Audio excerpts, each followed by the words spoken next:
everybody, and welcome to a new series I'm doing called Who Was, where we discuss the lesser-known jazz and dance band leaders of the early 1900s. On part 1 of today's two-part episode, we will discuss Edwin J. McEnelly and his orchestra, as well as why his recordings were so unique to the era. I've decided to break this episode up into two parts because Edwin recorded many tunes, and in this first part we will discuss his early recordings, whereas in part 2 we will discuss his later recordings. If you're a musician, record, or phonograph collector like me, chances are you have either heard of Edwin J. McEnelly or even own a few of his discs. For some background information, Edwin J. McEnelly was born on July 21, 1879 in Milford, Massachusetts, just southwest of Boston, and also about an hour away from where I live. He came from a shoemaker family and was encouraged to take up music at a young age. At the age of 9, he began to learn the violin, serenading family members and friends at gatherings and get-togethers. Edwin found himself playing in a local orchestra soon after. As time went on, he decided to form his own orchestra in 1902 called the Edwin J. McEnelly Singing Orchestra. Here is a photo of Edwin and his singing orchestra on a postcard that I have from June 9, 1910. He kept this orchestra running for a very long time. He would frequently hire new musicians that he would encounter along his journeys, one of which being Wäinö Kauppi, a Finnish immigrant who was exceptionally talented at the cornet. Wäinö joined in 1917 as the band's size got larger and larger. However, Wäinö left in about 1924 to join Edwin Franco Goldwyn's orchestra. In 1924, a young Frankie Carl joined on piano, as well as making the arrangements for the orchestra. In 1920, an associate from the Victor Talking Machine Company heard Edwin and his orchestra play and invited him to record. He made 3 recordings in 1920, in which all were rejected and never released. He was invited back to record on March 9, 1925, where he made his first 2 recordings, Desert Isle and I Like Pie, I Like Cake, but of all those things, I like you best of all. Edwin's arrangements were very unique to the time, including various auxiliary percussion instruments, sound effects, and section solos. Let's have a listen to the introduction of Desert Isle. It features a long and musical fanfare at the beginning and then a lyrical oboe solo to reminisce of the Middle Eastern deserts.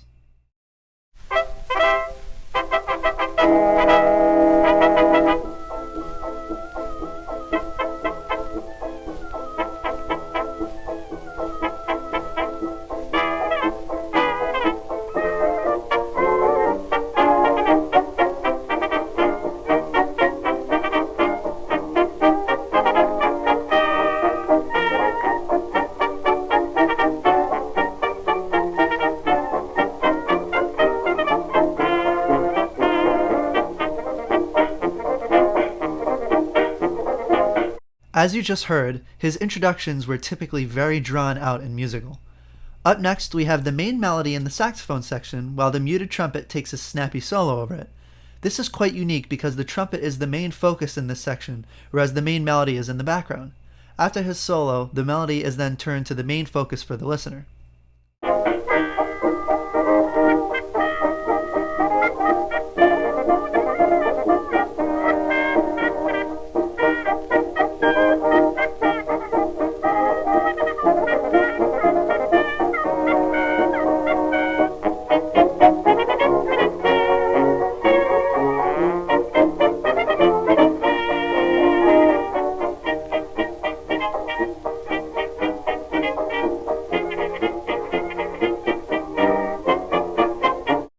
In just a few more measures, we hear the melody in the saxophone section, which is now switched to 2 soprano saxophones rather than alto, alto, and tenor. The tenor saxophone is taking a few measures of rest in this section. In the background, we can hear the trombone playing high and loud, but not too loud to take away from the melody. We can also hear some kind of auxiliary percussion instrument, which sounds like a flexitone, lightly playing in the background as well.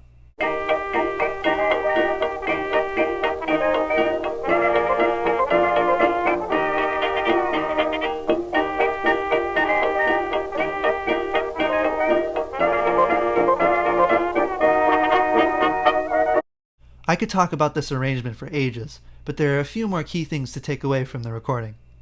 After the soprano sax solo, there is a short transition between sections, which has pizzicato violin, piano, and celesta playing a dreamy interlude to transition into the next phrase.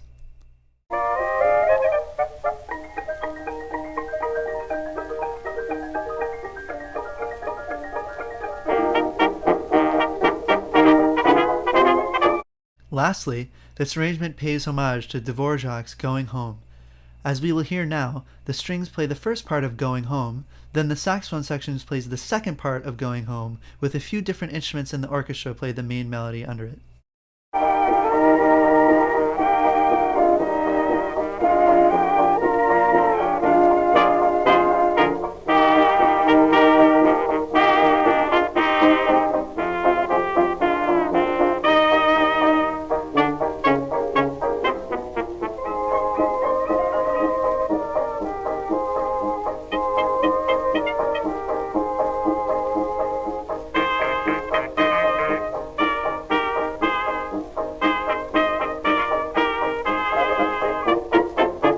I must say, Desert Isle is one of my favorite McEnelly arrangements. It has such unique qualities and really keeps the listener hooked. There is always something going on.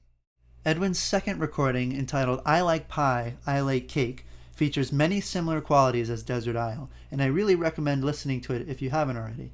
It is very hot, and features vocals from Billy Murray. I could go on about that tune as well, but we have some other tunes we should discuss first. On November 2nd, 1925, Edwin recorded Spanish Shawl using Victor's new orthophonic recording method, which essentially was an early method of recording music using microphones rather than acoustically. This gave the music so much more detail and emotion to it, as you can hear each instrument very clearly and in great fidelity. In Spanish Shawl, we have an example of another drawn-out introduction. Followed by the introduction, the melody is played but broken up with space in between for each instrument to play a small break over the rests. Most other dance bands that recorded this tune just played right through the melody without breaks for the instruments. Edwin's rendition really keeps the listener engaged with lots of things to listen to and pay attention to. Here is the first part of Spanish Shawl.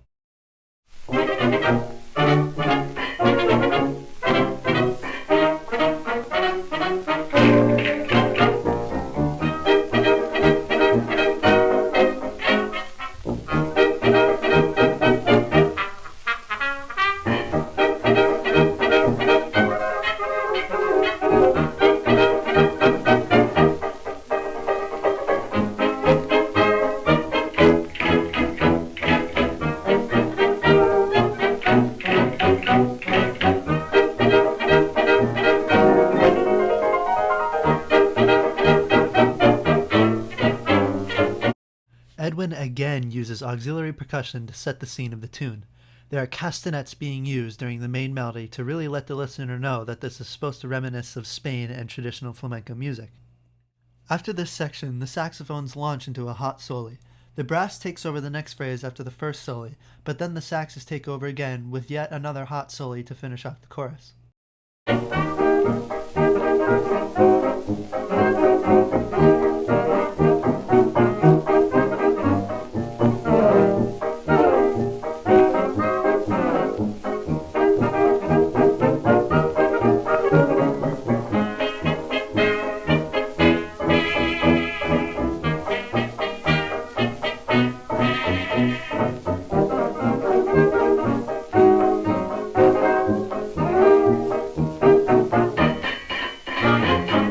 Immediately after the soli, the drums give off a few crashes of the cymbal, which sets up the hot muted trumpet solo. The saxophones underline the melody with the trumpet blowing over the saxes, similar to Desert Isle. After the trumpet plays, there is a transition into the next phrase with more cymbal crashes. This sets up the hot tenor saxophone solo.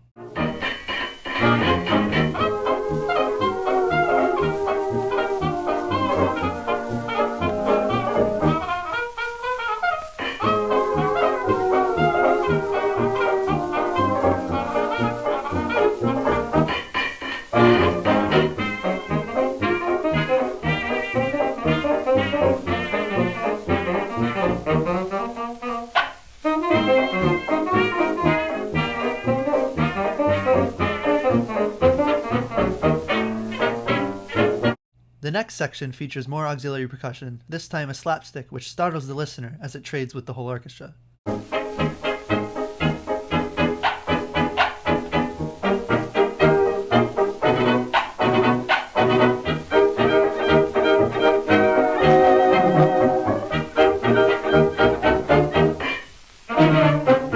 The final area I'd like to discuss in this arrangement is Frankie Carl's fantastic piano solo. Frankie takes a 16-bar piano solo as the rhythm section continues to play. This really shows Frankie's virtuosic capabilities as his fingers fly across the entire range of the piano. Let's have a listen.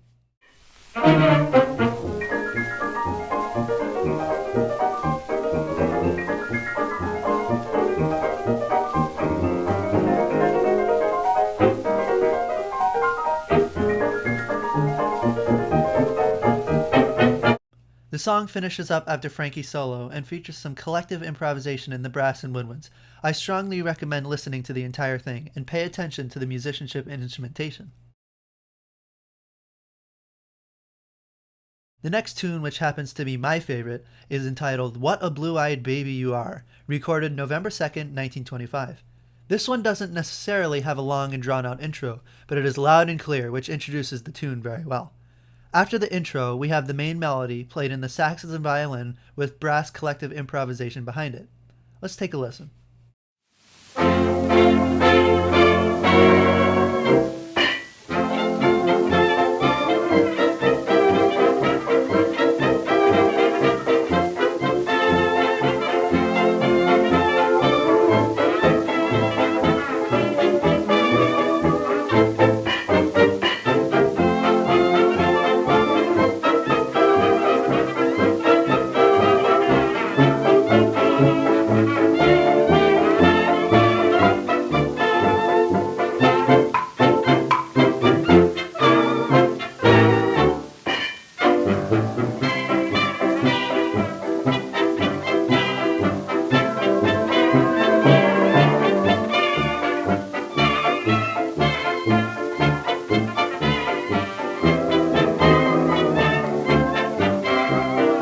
After the full run-through of the chorus and verse, Frankie Carl plays a short interlude to transition the key into G major from F major.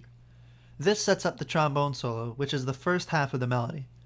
After the trombone solo, Frankie Carl and the banjist perform the second half of the melody in a hot duet.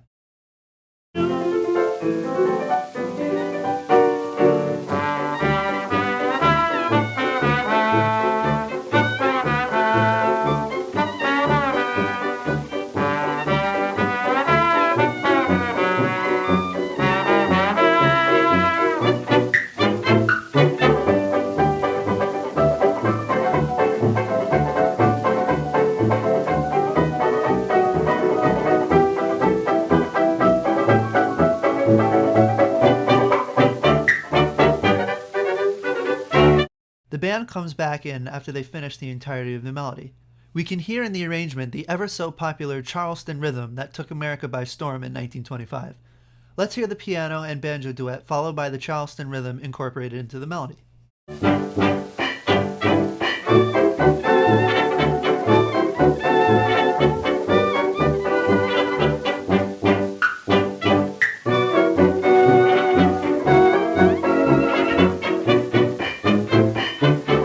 Lastly, the orchestra finishes up the tune with some collective improvisation within the clarinet and brass as the final chorus finishes up.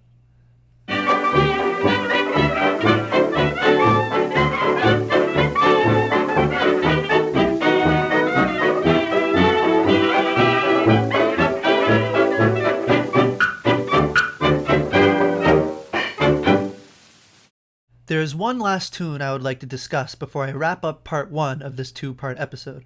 This tune is Moonlight in Mandalay, recorded March 8, 1926, almost a year after their first recording session in 1925. This is another one of my favorite recordings as it really shows off the virtuosity of Edwin's orchestra. It was said that Edwin beat Gene Goldket's orchestra in a Battle of the Bands competition one time. As I keep listening to his arrangements, I can see how that could have been the case. I will skip ahead to about a fourth of the way through the tune just before the vocals. After the main melody plays, there is a transition into the vocals. In this interlude, all 3 saxes switch to clarinet and play in unison.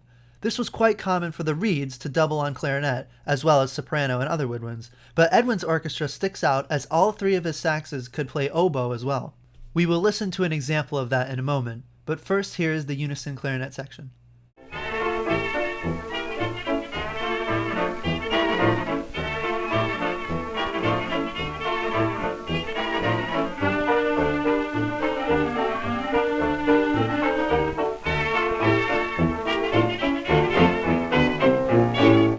As I mentioned before, all three of Edwin's reed players could play oboe very well. In this recording, only alto 1 and tenor switched to oboe, but in live performances it was said for his reeds and even some of his brass players to play oboe as well as other woodwind instruments. After the vocals, there is a break played by Frankie on the piano, which leads to the oboe duet. Have a listen to how great the oboes blend together with the rhythm section. This duet is there to set the scene of the tune, which is in Southeast Asia, specifically Mandalay.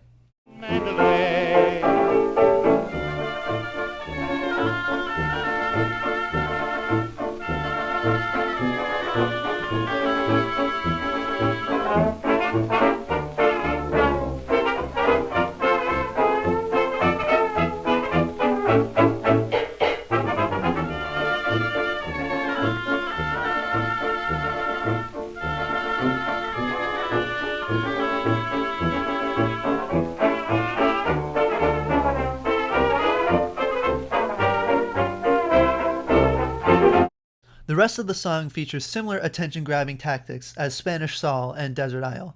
The musicianship and instrumentations in these arrangements are fantastic to listen to. Stay tuned for part 2 where I discuss Edwin's later recordings, specifically late 1926 to 1929. I'd like to give a big thanks to Brian Wright of Rivermont Records for the amazing sounding transfers of Edwin's recordings. He himself is a big fan of Edwin. See you all in part 2.